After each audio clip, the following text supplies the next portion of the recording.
Good morning, and it's Lilia here from Heal Scotland and Scotland's Wild Medicine. And with me, I have John and Giovanna Franklin, who are going to be starring at our very first festival in Aberfeldy, which is aspiring to be the healthiest town in Scotland. So I'm really delighted that you guys are going to be there with me. How are you doing? Good morning. We're all great. Great, thank you. Really right, exciting. So obviously we started a chat just before we went live, and you know, to me it's so exciting what we're talking about. So I kind of stopped John mid-flow because I was like, this is really interesting stuff. I've been going on about, because it's movement in May, I've been talking about exercise not having to be, you know, gruesome and torturous, and as you said, John, having to sweat, because I think that's really a really important message. Now, I know that you work with people in recovery and people that are, you know, improving their health. So can you just start, John, talking about that, about the difference in the kind of Eastern philosophy to the Western philosophy of exercise, movement, flow? Well, in our Western world, we have this concept that we have to sweat. We go to aerobics or we go to body combat. But in the Far East, I think that exercise is much more nuanced. It's centered around vitality. In India, they have the word prana, and in China, chi, in Japan, ki. And those words translate into vitality for us, but it's much more. And if you look at yoga and qigong, the movements are slow and steady, and they focus on developing our life force. Yes, and I think it's kind of almost like the electromagnetic energy side of the body versus the physical, you know, meat side, isn't it? Yes. Which is, I think, really where energy medicine goes. And I know that Giovanna will talk about this as well. So, and I think that's what I kind of constantly am banging on about. We're not just a biological chemical being, we're also this electromagnetic being. And obviously my big passion right now is coherence, getting into heart coherence. And the movement in May, I've really just swung towards, it doesn't have to be an hour, because I think, you know, time, given that the top two reasons or excuses for people not moving enough is that they're too tired, which is real, right? And they don't have enough time, which is also real if you're running a family and a job, you know. So I always say to people, well, how much time, for example, for breath work or for one qigong movement or one yoga asana, one pose, you know, even if you just do that one a day, you know, it's that kind of cumulative effect. So I think that if we devise small programs for 15 to 20 minutes each day, and there's lots of encouragement on YouTube for this from qigong practitioners such as Melissa or Brother Insight, it's quite easy for people to just clear some space in a room, get out the computer, get a mat out and spend 15 to 20 minutes quietening their mind and exercising their body. When I devise programs, my attitude to fitness is that I look at the 3 S's of fitness, which are suppleness, strength, and stamina. And I devise movements and programs around those 3 aims. And if we focus on suppleness and strength and stamina, then we also get good circulation and we get good heart health. And the movements to achieve this are not that onerous, they're not that vigorous, they can be very gentle. And I think another aspect of our Western world is that we feel we have to flog ourselves in the gym, sweating, and also we devise quite narrow programs. Sometimes an exercise program in the West will simply be 10 movements, but a really good yoga and qigong program can encompass sort of every aspect of our body. When you think about the number of joints in our body, the number of muscles that need toning, then we really need to devise programs that have a holistic approach that cover all aspects of the many systems within our bodies. Yeah, absolutely. And I think it's that's always been our problem. We've had a very narrow focus on what health is. The idea that if you have a sore shoulder, you see a shoulder expert, that is kind of disconnecting all of all of the rest of the body from the shoulder. And I was actually reading an article about psychiatry decades ago, where they thought the head was separate from the body. They thought the brain, Wow. and you're like, my God, we have come a long, long way, but still, I think, and this is part of the Heal Scotland movement, is to educate people on actually what an exciting, incredible vehicle the body is. But what's happened is we've all become scared of it. And let me move over to you, Giovanna, because I think your talk on post-COVID homeopathy in the post-COVID world, I think that's a very relevant thing, because we're now seeing, unprecedented levels of chronic inflammation and disease, fatigue. Everybody you're talking to is saying how tired they are, and maybe not putting two and two together all the time. But I mean, let's face it, whether you took the vaccine or not, there was the stress, there was the familial stuff that happened, there was the staying at home, maybe with kids, etc., maybe financial stress, all of that. So can you, I'm a huge fan of yours and of homeopathy in general. So can you talk to the post-COVID? What are you seeing, and what are you going to be talking about in Aberfeldy? Because you guys, I don't know if I even said that, you guys, yes, I did. You guys are going to be in Aberfeldy, so people can come and meet you there. Yes, so I called the talk that I'm going to do in Aberfeldy, homeopathy for the post-COVID era, because since COVID, I started to see cases that are on the surface, I'm seeing the same kind of symptoms, the fatigue or the allergies or the gastric issues. But then I realized that the usual, if you will, treatment and homeopathic remedies would not be as effective as before. And at first I thought it was just my impression, or maybe I wasn't that good.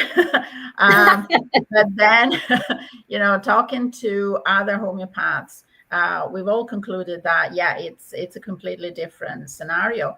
And that, of course, is confirmed by the patients themselves, because they come and say, well, I was fine, and then I got COVID, or I got the jab, and suddenly even something as common as allergies have become so much more prevalent. And it's amazing the stark difference between the before and after. People who never had any allergies before, and now they do. And now even the regular treatments for allergies are not working.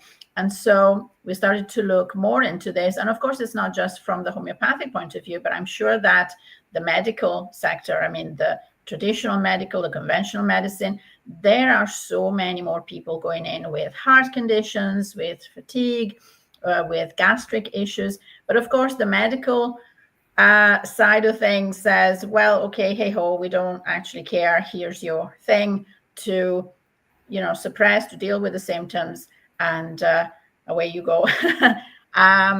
But it is really the conclusion that we got is that this is a new era, this is a new scenario, and homeopathy has to step up to the plate, and we have to be thinking more outside the box.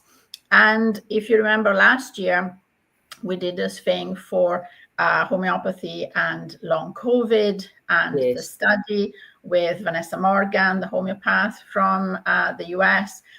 And so this time, because it's a year on, I have more material, so I can actually come to Aberfeldy and show everybody what I've been doing and the results. But also I wanted to tell people, I wanted to show people what it is, a little bit more of how it works, why it's working. Why did we decide to use homeopathic snake remedies in particular, where that comes from? So just to give people a more, 360 degrees understanding of what's going on. And in fact, Vanessa Morgan, she's here again in the UK, and I'm going with her next week down to London for another medical symposium, and she's going to present an update on the studies and the results that she presented last year at the same symposium. So I'm going to be able to give you cutting edge information, like the fresh press information and updates on all this and what's going on in this field. And it's with case studies, and it's not just the chronic fatigue. I'm seeing things like gastric conditions that start seemingly out of the blue, but the common denominator is always since COVID, never well since. This is what we call in homeopathy the never well since scenario, that I was absolutely fine, and then this happened and I got over COVID fine, but then since then I cannot eat this and this and this, or every time I eat I'm totally floored, I need to go to sleep, I can't move. So all these things, so this is what I'm going to do. That's a common thing that I hear is I just don't like these foods anymore, and we know during the time that taste buds really changed. Yes. But I'm very interested in what Vanessa's doing. Will that be recorded? Because that will be fantastic information. No, I don't think it is allowed to record. Okay. However, I'm going to be there. I'm going to be taking exactly. notes. So you can deliver it all. Yeah. But you know, the other interesting thing you said there is that you've been talking to other homeopaths, and I think this is again really what I've been thinking. You know, about, you know, as you know, people usually come to me when they've been diagnosed terminal. And it's like, well, how can we link everything together? And we can only do that if we talk to each other and we understand that everybody plays a part. And, you know, like, it's lovely to see you and John, because John's working very much kind of on the physical, and I know you are too. But the thing I particularly love about homeopathy when people are very unwell is that we're used to taking a pill, you know, so it's just a much better version because you're looking at the root cause rather than dousing the symptoms. And ironically, when you look at the root cause, the symptoms go away anyway. But for those that have not heard you before, Giovanna, just a quick overview about how you met Vanessa and about how the snake venoms came to be. Can you just give us a wee quick snapshot of how that came about? Okay, so a year ago, Vanessa emailed me literally out of the blue, and I had no idea who she was, but she had seen some of my videos on YouTube. I have a YouTube channel, the Academy of Evolutionary Homeopathy, for those who are interested. And she just emailed me to say, hey, I like what you're doing. I think maybe we could meet up. I'm coming to the UK for a symposium, and I would love to stop in Glasgow if you want to meet up. And I said yes. So that's literally how it started. We met up here in Glasgow, and she told me, she gave me all this amazing amount of information, this treasure trove of information.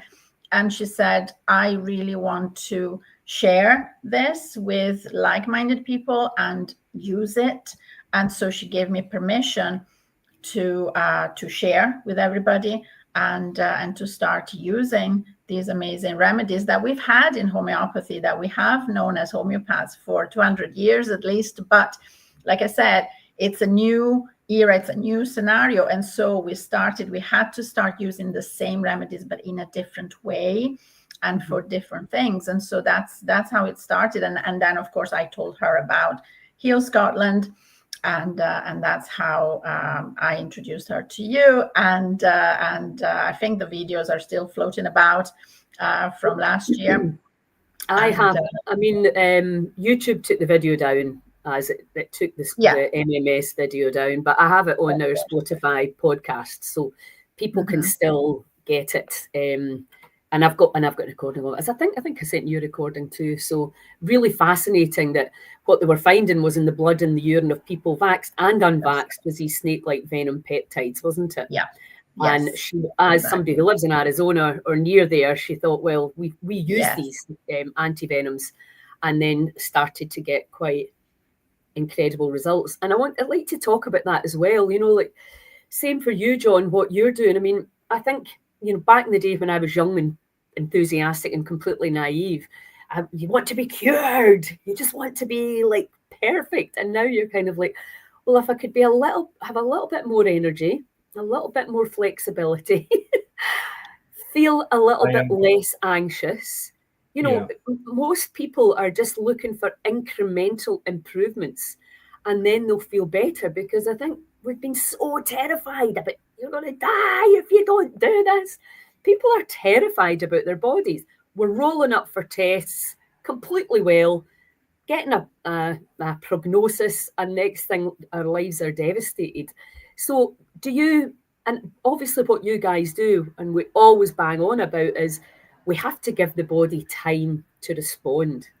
And this also comes back to these things being available within our communities. So sorry, carry on. I think, Lily, you're right, because what we're talking about with healing is transformation. Really deep healing transforms the body. It's not about taking a pill. Really deep healing can often mean changing habits. For example, during COVID, I had a blood clot in my heart. It was really quite life or death. If Giovanna hadn't called the ambulance in time, I would have died. Wow. But that's just 3 years ago. And since then, I've been able to give up the medication I was on. I've changed my habits. It's in the last 3 years that I added qigong to my yoga. I've transformed the way I breathe by learning to purse my lips and just breathe through the nose, because it puts more oxygen into my blood. I've really had to change the way I think about anxiety, about using my breath to calm me down, to control blood pressure. I don't want to be on medication. So over the 3 years since I had the blood clot in my heart, I've worked to transform my body to cope without the medication. But I think what we're coming to as well is people's attitude to healing. And quite often, a lot of people just want to go to a doctor, get a pill, and that's it. And that pill, as Giovanna said, might deal with the symptoms, but the underlying causes of the malady are often much deeper.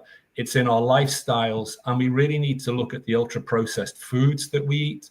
We really need to look at the type of fats that we eat, the trans fats. So when we're talking to people, we're not talking about quick fixes through homeopathy or yoga and qigong. We're really talking about these practices being part of a complete lifestyle change. Mm-hmm. Yeah, absolutely. And that's why I'm excited. John Angus at all the festivals is going to be doing the community cook-up. We all get together, we all chop. We learn how quick and easy it is to throw things together and make a delicious dinner. And then we all sit round and we eat together, which is kind of how it used to be. Because, you know, I certainly know from my perspective, I'm with 3 young kids. So you've got 20 years of breakfast, lunch, dinner. I don't like that. I don't want that. I mean, it just, the whole food thing becomes a real, you know, a real stress. And it's more difficult now as well, because there's so much crap available. All the other kids are eating it. How do you stop your kid from eating it when, you know, I mean, we really have got ourselves into a bit of a pickle when it comes to the food.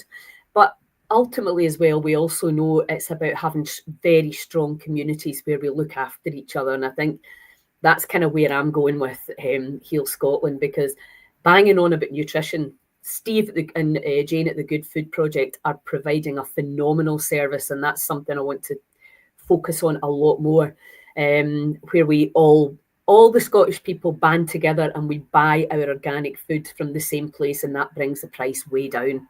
If everybody just joined in, that could be the thing tomorrow.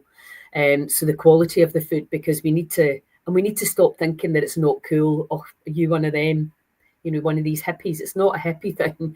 It's a health thing. It's a longevity thing. And it's obviously what you can see now is the suffering that is getting caused, not just in our kids, but in our adults and in our older people, because it's not about the quantity of life. It's about the quality, surely. And that's, you know, you can get away with it for years. You know, I was a total party animal, still like a wee party. But, you know, then as you get older, the body starts to go, great, growing. Like, oh, right, okay, I better start paying attention now. And that's where the education comes in. And obviously, even from if you're looking at the vaccine concept, which is really what homeopathy is, isn't it? You're looking at it's a very sound principle. The problem is that what they did with it. It doesn't get injected into a site, but it also doesn't have all these additives and all these other different things. So for any mums out there with young children and now starting to really question the whole vaccination thing, please contact Giovanna and talk to her about what else is possible that is non-toxic and will not put any heavy metals or whatever else crap they've been putting into it. So listen, let's talk about the festival. So you guys are going to be there. John, you're going to be running a class. Yes. So we were just talking about earlier, for people maybe that aren't able to run a marathon, let's just put it that way, that are looking to start bring movement into their lives again, and an understanding of the 3 S's, which I love that. The stamina. Strength, stamina, and suppleness. Yes. I was going to say that the another aspect of Far Eastern philosophies is that they're not competitive. If I have a yoga class, somebody might be more supple than myself. I'm not concerned. I'm on my journey. So I am where I am on my journey. It's a journey that I will never finish. There will always be more to explore. I'm a hatha yoga teacher, which involves long, deep holds. And the long, deep holds mean that the suppleness, the strength, and the stamina become more deeply ingrained in our bodies. And there will always be more for me to learn. Because I'm a qualified hatha yoga teacher, I'm still on a journey. I do not know everything. One of the aspects of teaching is that a teacher learns from pupils. It's transactional. So I learn from my classes as much as I hope people learn from me. It's not competitive. It's not higher, faster, further. We're not training for anything.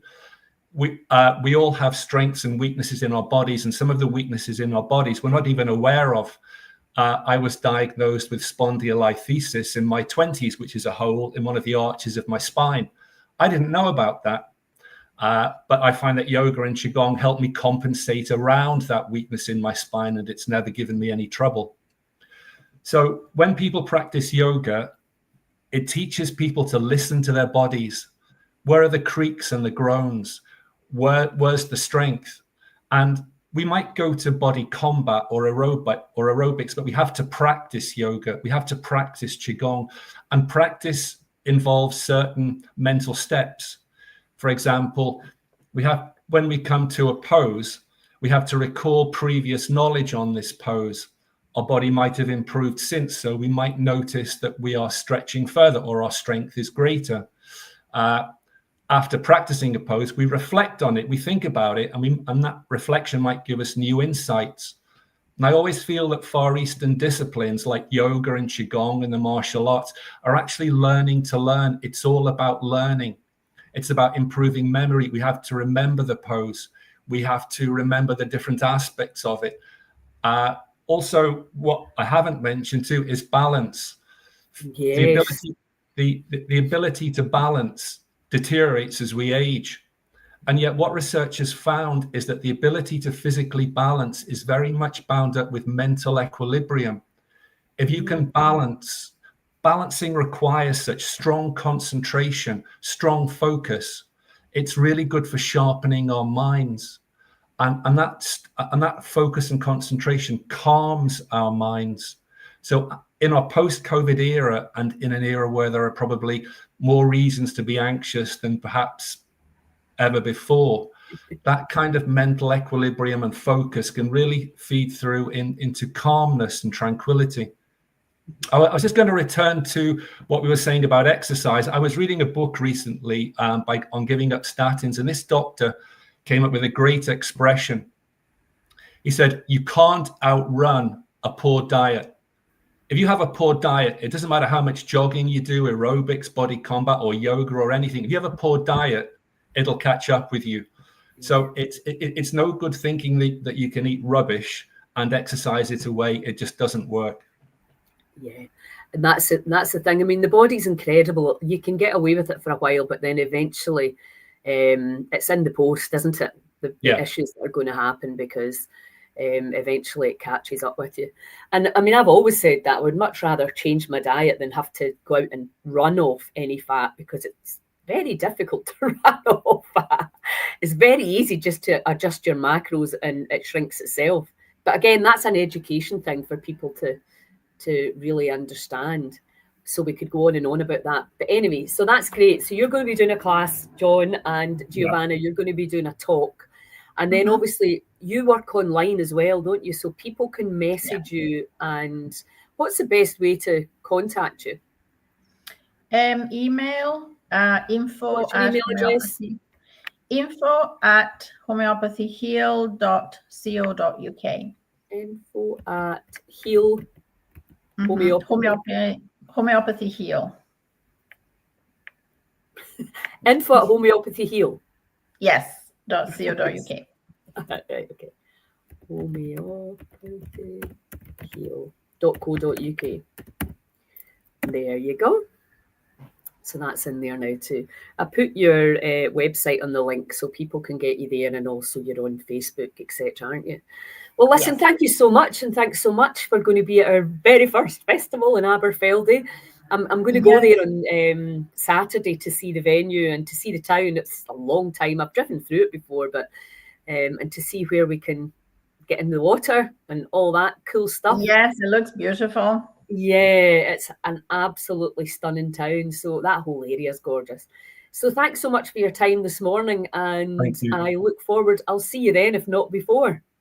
Yes. Okay. Thank you. Thank you, Vanessa. Thank you. Bye. Bye-bye. Bye.